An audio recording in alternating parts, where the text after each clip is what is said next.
नमस्कार. आज आपण एक वेगळाच प्रवास करणार आहोत, थेट भूतकाळात. आपण बनणार आहोत गुप्तहेर आणि उलगडणार आहोत मध्ययुगीन भारताची रहस्य. मग तयार आहात? चला सुरू करूया.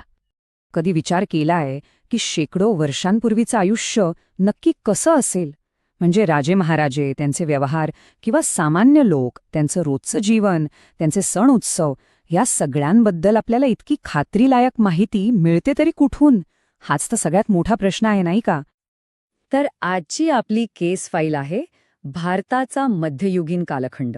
साधारणपणे आपण 9व्या शतकापासून ते थेट 18व्या शतकापर्यंतच्या काळाबद्दल बोलतोय. हा काळ म्हणजे प्रचंड बदलांचा, मोठमोठ्या साम्राज्यांचा आणि एका अत्यंत समृद्ध संस्कृतीचा साक्षीदार होता. ओके, तर कोणतेही पुरावे शोधायला सुरुवात करण्यापूर्वी आपल्याला ह्या तपासाचे काही मूळ नियम समजून घ्यावे लागतील, बरोबर? चला तर मग आपल्या पहिल्या भागाकडे वळूया. इतिहास एक शोध.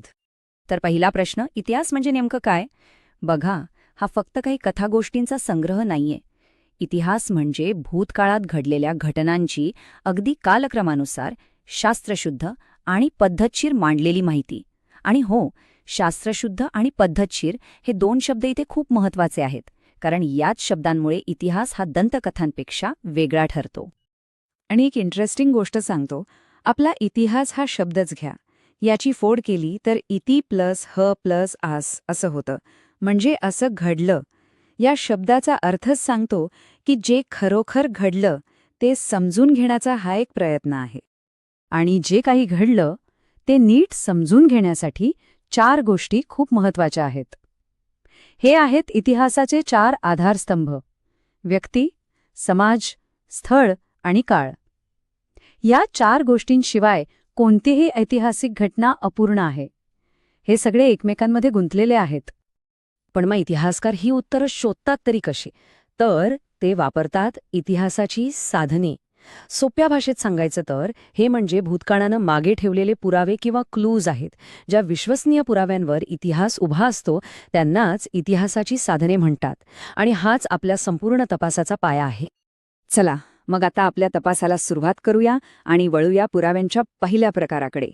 हे आहेत भौतिक पुरावे, म्हणजे अशा वस्तू ज्या काळाच्या ओढ्यात टिकून राहिल्या आहेत, जणू काही इतिहासाचे मूक साक्षीदार.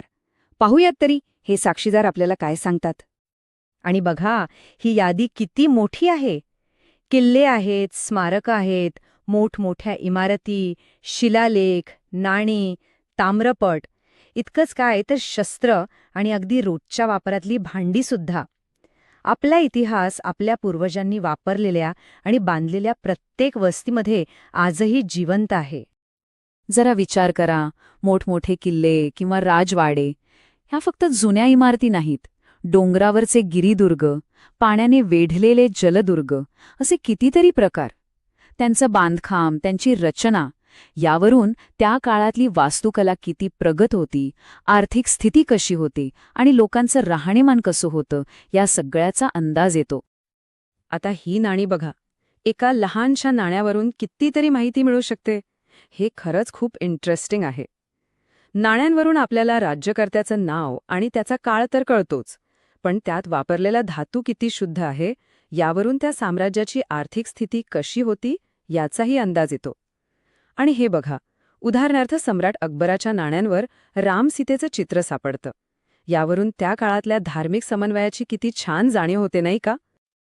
आणि मग येतात शिलालेख, म्हणजे दगडावर किंवा धातूवर कोरलेले लेख. आता हे हवा पावसाचा मारा सहन करून टिकून राहतात, त्यामुळे यांना अत्यंत विश्वसनीय पुरावा मानलं जातं. हे आपल्याला त्या काळातली भाषा, लिपी आणि समाजजीवन कसं होतं याची थेट ओळख करून देतात. चला आता आपल्या तपासात पुढे जाऊया.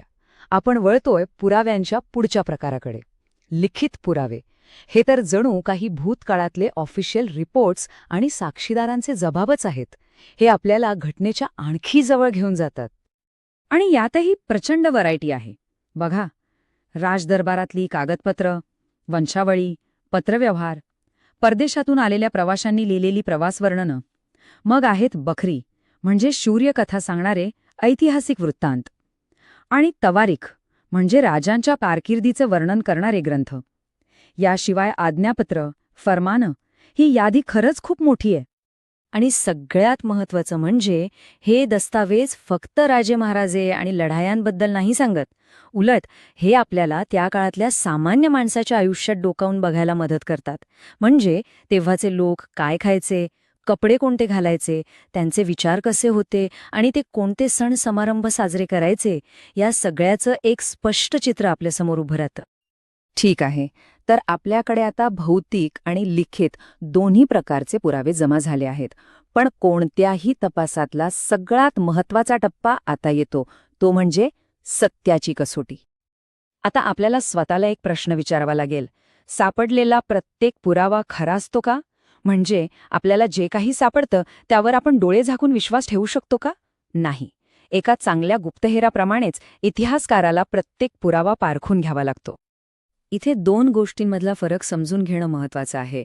एकीकडे आहे आंधळा विश्वास, म्हणजे पुरावा जसा आहे तसा स्वीकारणं, त्यावर काहीच प्रश्न न विचारणं. पण ही पद्धत चुकीची आहे. दुसरी आणि योग्य पद्धत आहे चिकित्सक वापर. म्हणजे काय? तर पुराव्याची सत्यता तपासणं, तो कोणत्या संदर्भात आहे हे समजून घेणं आणि मगच त्याचा तारतम्याने वापर करणं. तर मुद्दा अगदी स्पष्ट आहे. इतिहासाच्या साधनांशिवाय आपण इतिहास लिहूच शकत नाही. त्यामुळे त्यांचा आधार घेणं तर आवश्यकच आहे. पण तितकंच किंबहुना त्याहूनही जास्त महत्त्वाचं आहे त्यांची सत्यता तपासणं. त्यांचा वापर नेहमीच तारतम्याने आणि चिकित्सकपणे करायला हवा. आणि यामुळेच आपण इतिहास आणि निव्वळ दंतकथा यांच्यातला फरक करू शकतो. आणि हाच मुद्दा आपल्याला एका शेवटच्या विचारापर्यंत घेऊन येतो. आपण पाहिलं की इतिहासकार भूतकाळातल्या पुराव्यांची सत्यता कशी तपासतात. पण आजच्या या माहितीच्या युगात, जिथे आपल्यावर रोजच चारी बाजूंनी माहितीचा भडीमार होत असतो, मग ते सोशल मीडिया असो किंवा बातम्या, तिथे आपण सत्याची ही कसोटी कशी लावतो, हा प्रश्न खरंच विचार करण्यासारखा